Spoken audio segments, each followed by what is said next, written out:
The very beginning shows the main character chained up, facing a colossal beast and recalling an old proverb about the audacity to dream. He thinks about how everyone used to repeat that phrase a long time ago, way before humanity's greatest fears came true. At that moment, he stares at his own exhausted reflection on the lid of a thermos.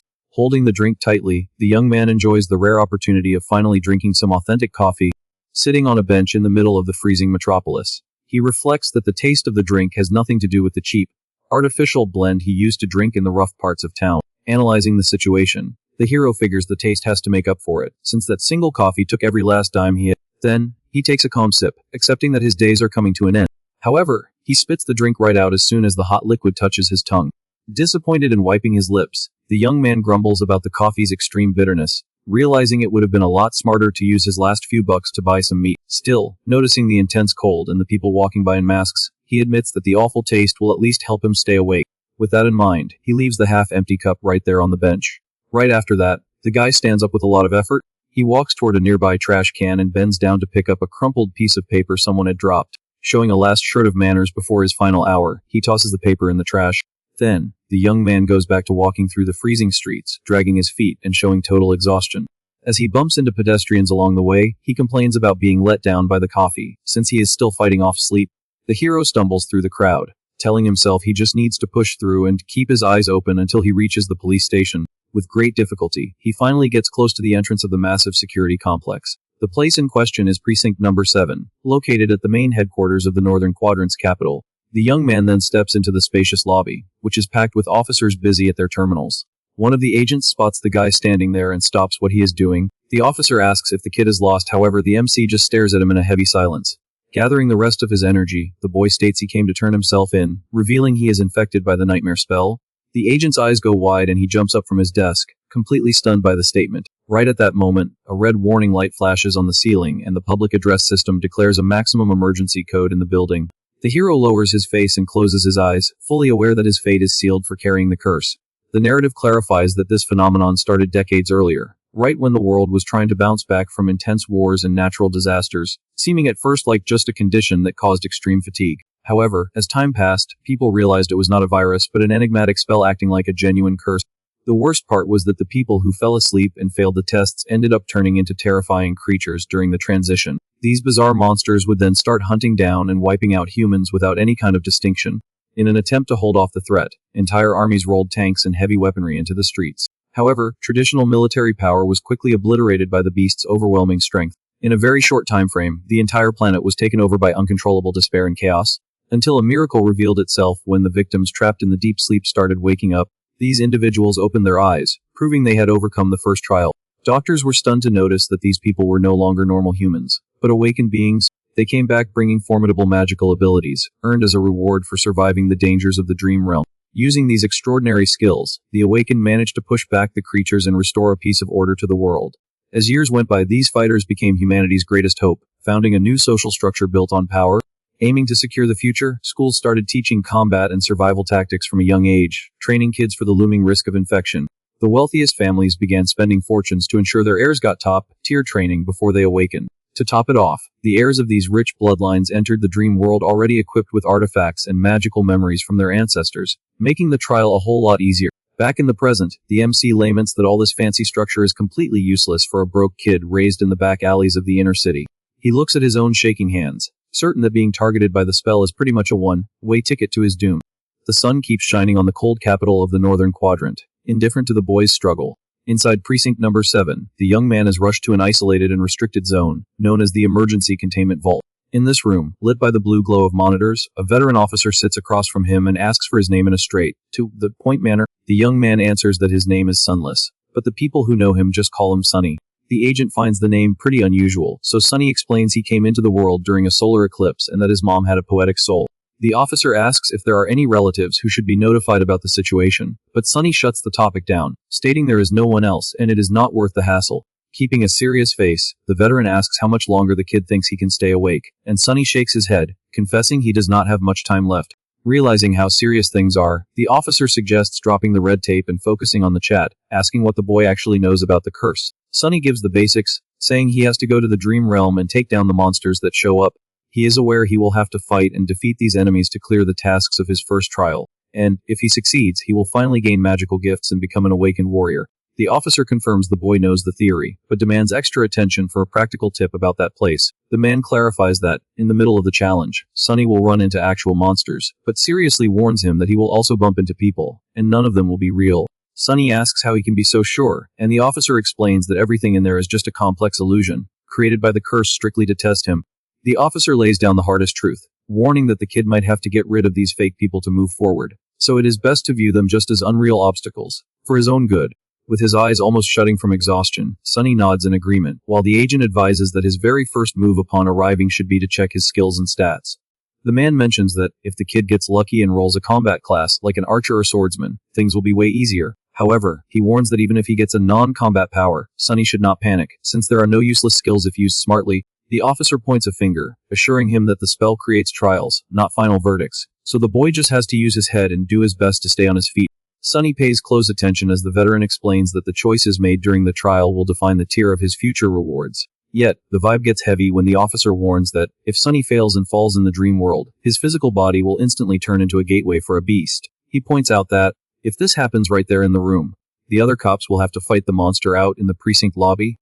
Looking the boy straight in the face, the cop makes a sincere plea for him to please beat this trial.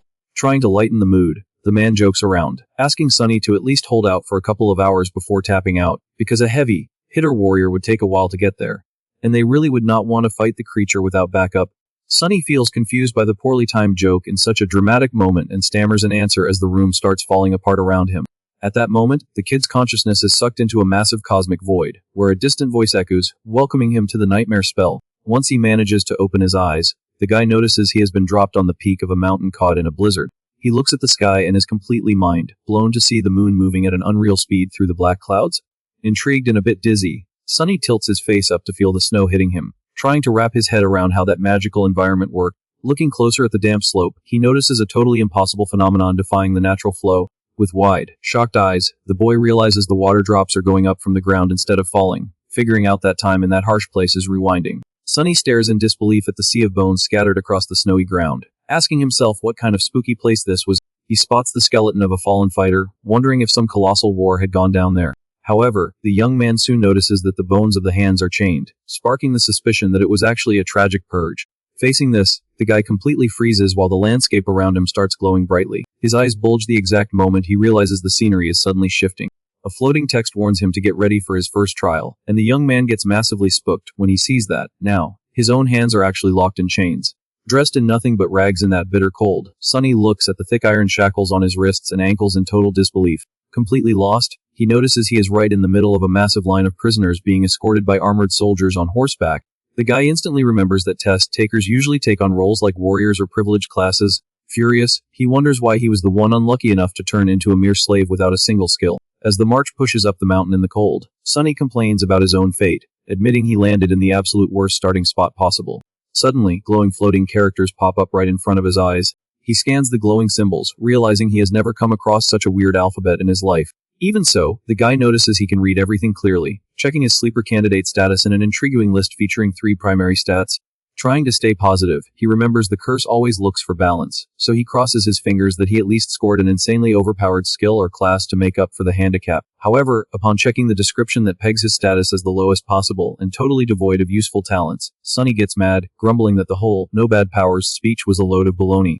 He then checks his first magical trait, noticing he is a bearer of the threads of fate, a quirk capable of non-stop attracting both massive blessings and terrible disasters to himself.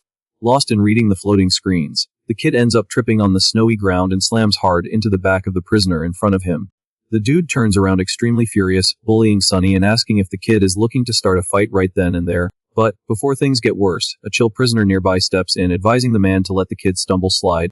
The calm captive guesses the fragile young man will not even make it to sunrise, but suspects the spell will send monsters to take them out way before that. The angry guy snaps back, asking how many of them are actually going to handle that ruthless cold, but guarantees he is focused on making it out of there in one piece. With total zen, the peaceful captive jokes about the temperature and strongly advises the other guy not to lay a finger on the boy. Intrigued, the angry prisoner asks for the reason behind the warning, and his companion points out that he missed the cryptic markings on the kid's skin. The data panel shows Sunny carries the Mark of Divinity trait, while the calm captive explains the boy was born as a servant dedicated to the divine temples. As Sunny gasps from exhaustion, the cranky guy brushes off the info, but his buddy explains that Imperial troops wrecked the last standing temple not long ago, which is how the kid ended up in chains. The wise captive then asks with a serious tone if the man would be willing to risk poking the bear and provoking a higher power's wrath by mistreating the blessed kid. Just then, an armored soldier on horseback approaches asking if there is any trouble, but the peaceful prisoner plays it cool, replying they are just exhausted. The prisoner makes up a story about being worried for the boy because of the grueling trip, and the guard immediately locks eyes on Sunny from up on his horse. Surprisingly and kindly, the young soldier tells the kid to hang in there a bit longer, promising they would take a break to rest as soon as night fell. Sunny throws an annoyed look, thinking to himself he is pushing 17 years old, and that soldier does not even look that much older to be calling him a child. Showing even more compassion, the young guard holds out a leather flask, offering some water to the drained kid. Sunny stays dead silent for a moment, just staring at the mounted soldier. He grabs the flask with his hands, shaking under the weight of the chains, wondering if the soldier really thought handing out water would erase all the cruelty of the situation. But, right before he could take a sip, the sharp crack of a whip suddenly rips through the air.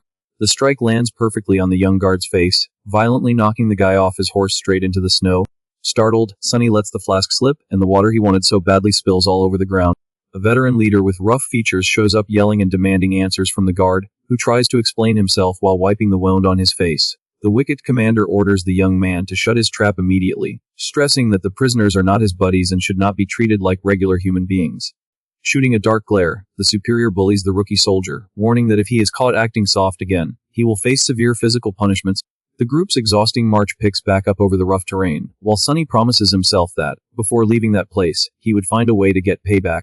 Staring at the broad back of the arrogant leader, the young man swears with absolute certainty that this sadistic commander would be his first target. Right after that, he subtly shifts his piercing gaze to the rookie who tried giving him water moments ago. With a dark and cold expression, Sunny decides internally that the kind-hearted young soldier would be the second target on his list. The hours drag on until the sun finally starts dipping behind the snowy peaks, painting the sky with beautiful orange and purple shades. The arrogant leader then raises a closed fist in the air, giving the signal for the troop to halt the march. He loudly orders the expedition to stop, announcing that the night camp would be set up right on that spot. Before long, the guards build giant bonfires to push back the pitch black darkness among the stones of the mountain ruins. The armored soldiers gather around the cozy fire to shoot the breeze and recover from the journey's extreme cold. Away from them, Sunny is seen chewing on a tiny piece of dry food to try and get back whatever little energy he had left. Close by, the prisoners huddle together sitting on the frozen surface, whispering insults at the Empire's guards for treating them so inhumanely. The cranky prisoner from earlier chews, while complaining that the grub in the old prison was way better, pointing out that most of them were already doomed anyway. Sunny watches the guy swallow his food while throwing a tantrum, finding it funny that he complains nonstop but still licks his plate clean. Since everyone shares the same thick chain, the kid realizes there is no way to try and escape, choosing just to keep his distance from those looking for trouble. He then takes a deep breath and rests his neck for a second, enjoying the incredibly fresh mountain air, something unimaginable in his crowded hometown. Gazing at the stars and soaking in the silence of the place, the guy admits that getting called for the test has its tiny perks. Deciding to use the peace and quiet to review his sidelined powers, he pulls up the glowing magic panel once again, wanting to take a closer look at the mysterious skill called Child of Shadows.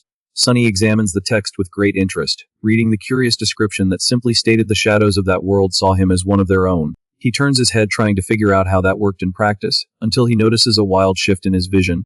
The guy realizes in awe that his night vision is working flawlessly in the pitch dark, quietly celebrating for finally finding a power that will actually help him survive.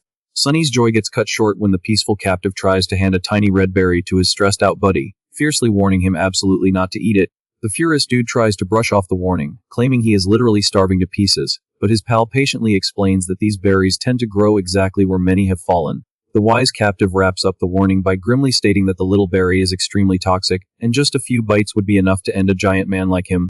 Spooked by the fatal danger and with no intention of risking what was left of his life, the brawler curses in frustration and throws the berry far away. The little red berry rolls across the uneven stones on the ground until it stops right at Sunny's feet, making the young man think deeply about the comment regarding old battlefields. Scanning the quiet camp and the captives trying to rest, he gets hit with a massive wave of dread upon realizing that bleak place was totally familiar to him. The kid's eyes pop wide open in pure terror the exact moment his memories click together and everything makes sense. He gets a crystal clear flashback of the skeletons wearing that Empire's armor tossed in the snow, the exact same ones he noticed when he arrived, before time reversed. Above all, the memory of the skeletal hands trapped in those very same heavy shackles hits his mind hard. Completely pale, the young man reaches a terrifying conclusion, realizing his worst fears about that place were right from the start. Before anyone could react, a fierce and silent strike comes out of the dark, scattering chaos in the wind and hitting the camp by surprise. Terrified and with zero room to think as the chaos unfolds, Sunny finally grasps the gravity of his destiny. Right in front of him, the rookie who tried to help him takes a direct hit from a massive creature, getting brutally taken out by the monster's power. Out of pure instinct, the kid curls up on the frozen ground, shaking violently from the loud crash and the panic sparked by the surprise attack. In the midst of the terror taking over the place, the boy's eyes catch every little detail in the shadows, clearly understanding why that shelter became the stage for such a tragedy. The arrogant leader scrambles to draw his sword, gearing up for combat as the camp turns into a complete mess. He unleashes an intense strike that kicks up debris, showing off all his power in the middle of the darkness. In the very next second, the dust settles and reveals a snowy rocky terrain with seemingly nothing there. Two armored soldiers look around completely dazed, not understanding what was going on. Abruptly, one of the guards alerts the commander that there is something at the top of the cliff, drawing the boss's attention. Immediately, a massive, lightning-fast monster scales down the slope, hitting the guards head on and ignoring their cries for help. Quickly, the leader yells for his men to get up and brace themselves for a real fight. He plants his feet in the snow, gripping his blade as he tries to spot the creature in the dark. The commander gets anxious, silently admitting he never knew monsters like that existed in that area. Seconds later, he grinds his teeth in pure anger, noticing the bizarre creature simply vanished from his line of sight. Trying to get a grip on the situation, the leader orders everyone to stay sharp, warning that the monster could strike from any angle, but a guard tries to warn him that something is moving nearby. Before the soldier can even finish his sentence, terrifying giant claws burst out of the dark and mercilessly grab the commander by his face. The soldiers watch in panic as their leader gets lifted off the ground with extreme ease by the monstrous being. Further back, the furious prisoner screams in panic, asking what the heck that was, while the peaceful captive tensely replies that the dark makes it impossible to see straight. Right then, the dreadful image of one of the beast's giant eyes glowing in the pitch black pops up in a hostile way. Showing zero mercy, the creature strikes and takes out the arrogant commander with just a single savage blow. The massive monster takes a stance over the snow, while the prisoners in the background tremble in fear, mumbling that this whole thing is absolute madness. The calm captive and the brawler remain frozen, just watching the disaster unfolding right in front of them. After defeating the commander, the huge creature furiously charges toward the prisoner's chain, who scream their lungs out begging for help. The monster's face reveals several glowing eyes and sharp teeth, locked entirely on its new targets. The creature unleashes a swift and brutal attack with its sharp claws right at the group.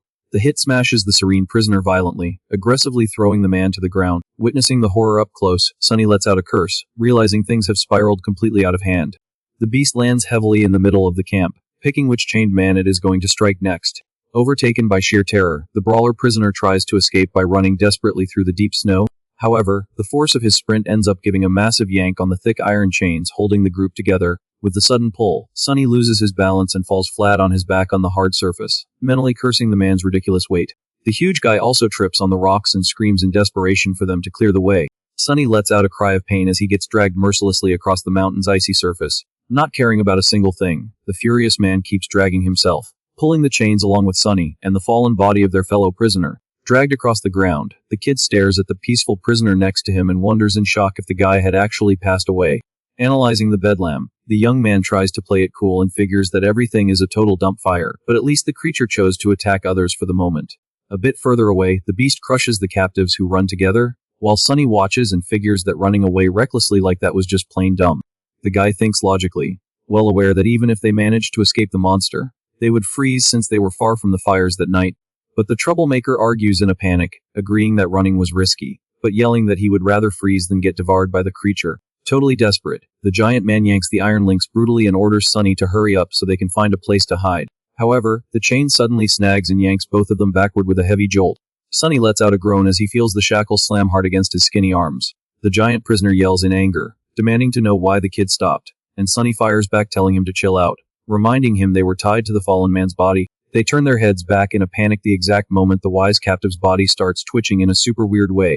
Hearing the guy's bones cracking bizarrely, Sunny mentally kicks himself for actually believing things could not get any worse. The kid's eyes bulge, watching in absolute shock as a gruesome mutation happens right then and there. The man's remains radically transform, turning into a terrifying little monster with pitch black eyes. Sunny realizes that is just the bug's larval stage and panics, wondering why such a dangerous monster showed up in an early test. He grits his teeth in anger, figuring that his quirk of attracting random events was massively problematic and a straight-up punishment. With no time to waste complaining about his luck, Sunny screams that the giant man needs to help him squash the freak right now, before it finishes transforming and takes them both out. The giant stammers from nerves, entirely terrified and clueless in the face of that unbelievable situation. Taking the wheel, Sunny orders the guy to get in position to pull the chains with everything he has as soon as he gives the signal, aiming to lasso the baby creature. Seizing the window, the kid quickly wraps the mutating little monster in the iron links and screams the command to pull. The big guy follows the order and yanks his end with absurd force, making the chain choke the creature's neck against the snow. Pulling from the opposite side, Sunny throws his whole weight into it, furiously screaming for that nasty bug to just perish already. The creature thrashes wildly on the ground as the pressure from the chains chokes it without any mercy. Due to the heavy choking, the little creature's eyes start to close and it completely loses its steam. At that moment, a glowing magic text pops up in the air, notifying the kid that he successfully eliminated the larva of a slumbering beast. Out of breath, Sunny takes in the name of the beast that showed up on the screen, while the giant pants heavily, not believing what they just pulled off. The man drops into the snow and cheers in relief, shouting that they actually managed to take down that gross monster. However, Sunny just hugs his knees, totally drained, mentally estimating he will get about 3 seconds of peace before the next mess kicks off. The big guy suddenly changes his tune and asks the kid what they should do next, admitting the youngster was way smarter than him. But, before Sunny can dish out any brilliant instructions, several other awful larvae show up running and grunting to attack them. Eyeing the gross new horde, Sunny lets out a heavy sigh of fatigue, grumbling to himself that this was a total nightmare, and he just wanted to wake up already. One of the grotesque larvae bares its pointy teeth, letting out threatening hisses while leading the charge against the two of them. Snow flies everywhere as the creatures furiously charge through the camp's debris.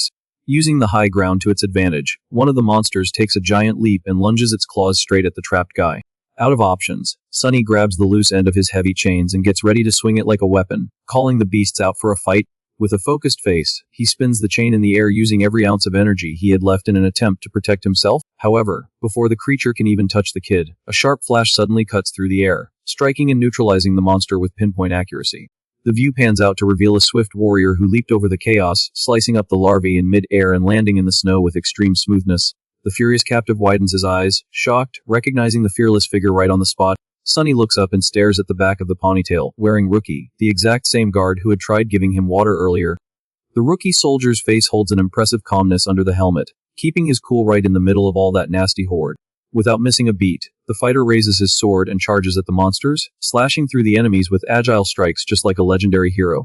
Watching that, Sunny furrows his brow in annoyance, muttering that the guy was no hero at all, just a desperate show-off trying to flex. As the rookie wipes his sword in the snow, the battle catches a few seconds of downtime. Sunny stares at the back of the nimble soldier standing in front of the loose chains, overanalyzing what his actual motive was for saving him. With his armor shifting subtly, the deadpan guard stays on high alert, bringing a brief silence to the trial's freezing night.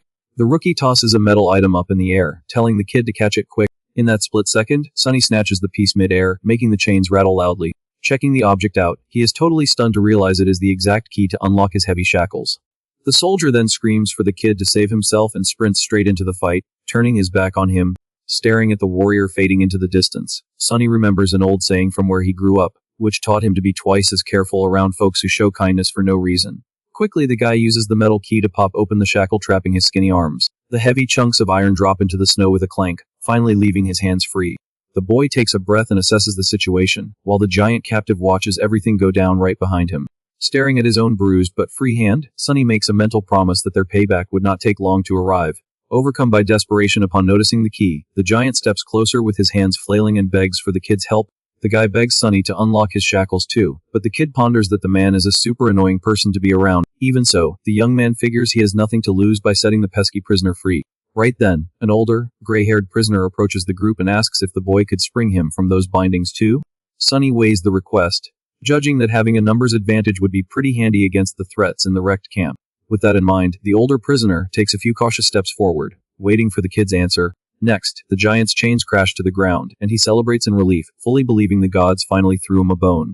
All worked up, the nervous man questions why they have not bolted from that cold yet, considering the soldiers were busy distracting the monsters in the fight.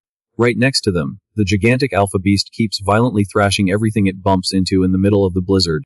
The giant argues that this is the perfect time to make a run for it, but Sunny disagrees, asking where they would even go, since they would turn into popsicles without the fire. Scared to bits of being turned into a monster, the giant threatens to clock the gray-haired man if he tries suggesting any bad ideas during that critical moment. Rocking a creepily deadpan expression, Sunny simply suggests they inch a bit closer to watch the fight. The troublemaker calls the kid crazy for wanting to get close to the creature, while Sunny walks firmly stating that the monster would only quit once everyone was gone. The guy darkly reasons that there is zero reason to be afraid, since his current situation was already a dead end, so stressing out made no sense. In the background, the colossal creature's fangs and claws furiously rip through the air as it keeps wreaking havoc, hiding while watching the huge beast brawl with the soldiers. The giant nervously asks what the kid planned to do after witnessing the mess. The gray-haired prisoner tells the giant to keep his voice down, pointing out that the youngster must be out of his mind to stay chill while the beast was chomping down on people so close by. Ignoring the complaints, Sunny clinically assesses the giant beast, looking for some strategic plan to get rid of that threat for good. All of a sudden, the kid opens his eyes wide, impressed to hear the rookie soldier let out a brave roar, calling the beast out for a one-on-one duel. Seeing the soldier running and leaping at the beast, Sunny subtly celebrates the perfect distraction and wonders if the warrior actually had what it takes to win. Taking the bait, the giant beast turns its horrendous, eye-covered face, flashing its sharp fangs in a grim snarl at the opponent.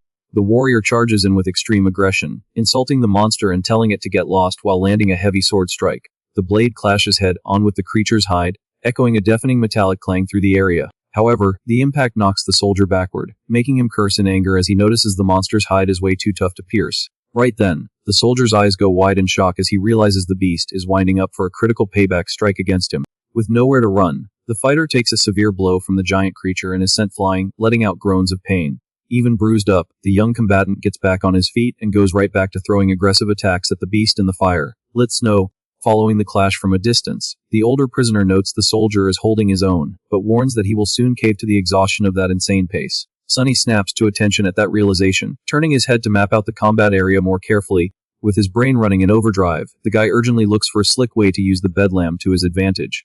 The boy locks his eyes on a large supply wagon parked at the top of a slope, figuring that if he could not beat the monster with brute force, he would use the environment. Flashing a totally resolved and cold look, Sunny decides to let gravity deliver the hardest blow for him.